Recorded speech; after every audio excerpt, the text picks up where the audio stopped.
John Kabat-Zinn famously said, "We cannot change the waves, but we can learn how to surf."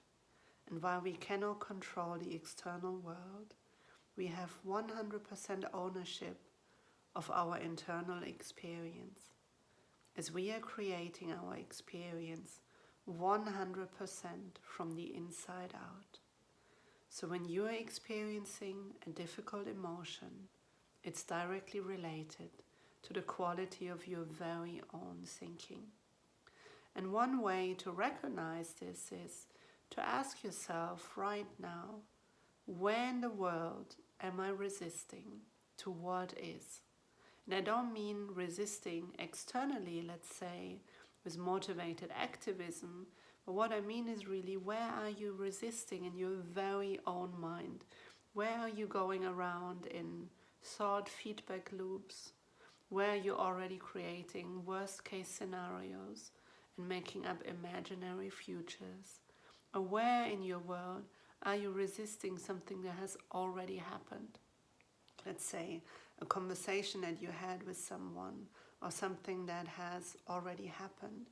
Where are you going back in your mind over and over and over again to that old experience or to the current experience? And I basically kind of either saying like, no, I don't want this, this shouldn't be like this should be different, if only it could be different, if I could be different, if the other person could be different. Or where are you adding additional oil to the fire by starting to analyze the situation, by asking yourself, what is my pattern here? Why am I always falling into this pattern? Why is this emotion always there for me? Why is it haunting me in that way? How can I stop it? How can I stop my thoughts? How can I stop my feelings? Etc., etc. We all have our own version of this. So where in your life are you currently resisting what is? And if you are resisting internally in your very own mind and are caught up in these thought loops, I'll ask you to have a fresh look at the situation and see if there's anything that you can do that's in your level of influence to change the situation externally.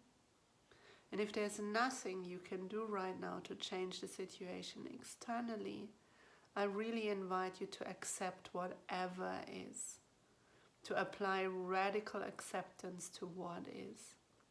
Because if you're not accepting what already is and trying to fight it internally in your own mind, all you are basically creating is stress and suffering for yourself. And my invitation for you today is, if you could pour all the energy you're currently putting into resisting what is, into just surrendering what is, as it already is. And once you surrender, a new capacity of space can open up deep inside of you, a capacity for new insights to arise, a capacity for feeling joyful, for feeling peaceful. And if accepting is not possible right now because you're too caught up in your thinking, I'd invite you to just spend some time doing something that you enjoy, doing something kind to yourself, doing a meditation, going for a walk in nature if you can, playing a game, speaking to someone about a topic that you really deeply care about, and then see if these thought spirals still persist, or if they've maybe even quieted down by their own accord. We live 100% in the experience of our very own thinking. And the more you can notice that, just simply notice that and see what happens if you notice that, the freer you will become. And the more your innate true nature of inner wisdom that's always available, of clarity, of wholeness, of peace, of well-being, of love will be revealed to you. So today's invitation is to pour all the energy you're currently pouring into resisting what is, into surrendering to what is, and into the activities that give you joy, and then see what happens.